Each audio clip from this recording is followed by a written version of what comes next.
Assalamualaikum warahmatullahi wabarakatuh. Selamat pagi dan semangat pagi Ananda semua. Semoga semuanya dalam keadaan sehat. Baiklah, hari ini kita akan belajar fikih bab 3 tentang kurban. Hewan kurban ini memiliki beberapa penyebutan, diantaranya udhiyah atau nahar. Begitu juga dengan nama hari raya haji ada beberapa penyebutan, yaitu Idul Adha, Yaumun Nahar, dan juga hari raya kurban. Secara bahasa, kurban berasal dari bahasa Arab koruba yakrobu kurbanan, yang artinya mendekatkan. Secara istilah, kurban adalah menyembelih binatang kurban yang bertujuan mendekatkan diri kepada Allah sebagai ungkapan rasa syukur atas segala nikmat yang telah diberikannya. Selanjutnya, sejarah kurban. Nabi Ibrahim diperintahkan oleh Allah untuk menyembelih putranya sendiri, Nabi Ismail. Nabi Ibrahim mendapat hinaan dari kaum kafir Quraisy, tapi karena ketaatan dan ingin mendapat ridho dari Allah, akhirnya Nabi Ibrahim menyembelih Nabi Ismail. Selanjutnya di sini ada dalil perintah Allah tentang kurban, yaitu pada surah As-Saffat ayat 102. Bismillahirrahmanirrahim. Ya bunayya inni ara fil manami anni adbahuka fandur madza tara. Artinya, hai anakku, sesungguhnya aku melihat dalam mimpi bahwa aku menyembelihmu, maka pikirkanlah apa pendapatmu.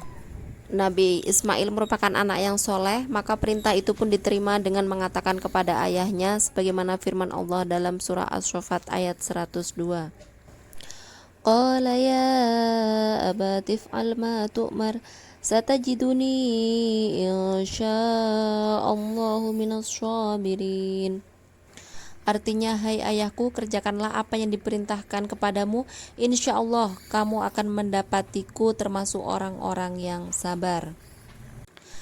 Nabi Ibrahim semakin terharu dengan jawaban Nabi Ismail, sampai akhirnya Ismail pun siap disembelih di atas sebuah bukit. Tetapi ketika pedang Ibrahim sudah sampai memotong leher Ismail, tiba-tiba tubuh Ismail diganti oleh malaikat Jibril dengan seekor kambing. Peristiwa ini menjadi dasar kurban dan kini diteruskan dengan penyembelihan kurban setiap tanggal 10 Zulhijjah atau 11, 12, dan 13 Zulhijjah atau hari tasyrik sampai sekarang. Hukum kurban yang pertama di sini menurut jumhur ulama atau kebanyakan ulama yaitu sunnah. Selanjutnya menurut Imam Abu Hanifah wajib, menurut Dr. Yusuf Qardawi sunnah. Nah, jadi dapat disimpulkan bahwa hukum kurban adalah sunnah, tapi bisa menjadi sunnah muakkad bagi orang yang mampu. Selanjutnya di sini ada dalil kurban, surah Al-Kautsar ayat 2, fasholli li rabbika wanhar, maka sholatlah untuk Rabbmu dan sembelihlah hewan. Selanjutnya di sini ada waktu pelaksanaan penyembelihan kurban. Yang pertama, awal waktu menyembelih adalah setelah sholat Idul Adha berdasarkan pada hadis Nabi Muhammad SAW.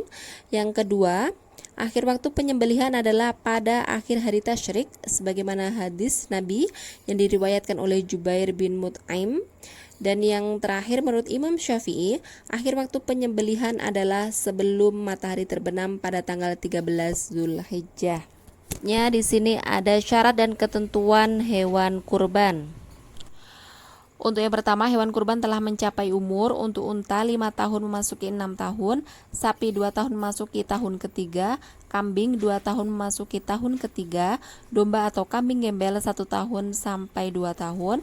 Selanjutnya, hewan kurban tidak sakit dan kurus, dan hewan kurban tidak tenggelam biji matanya dan tidak cacat.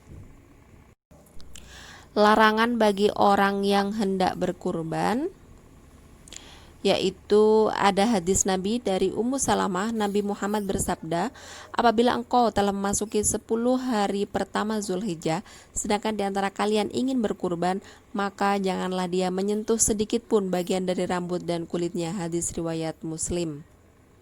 Berdasarkan hadis di atas, larangannya yaitu memotong kuku dan rambut bagi orang yang berkurban. Untuk tugasnya yaitu pada halaman 45. Silahkan diisi di buku paketnya masing-masing.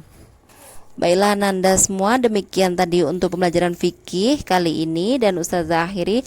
Wassalamualaikum warahmatullahi wabarakatuh.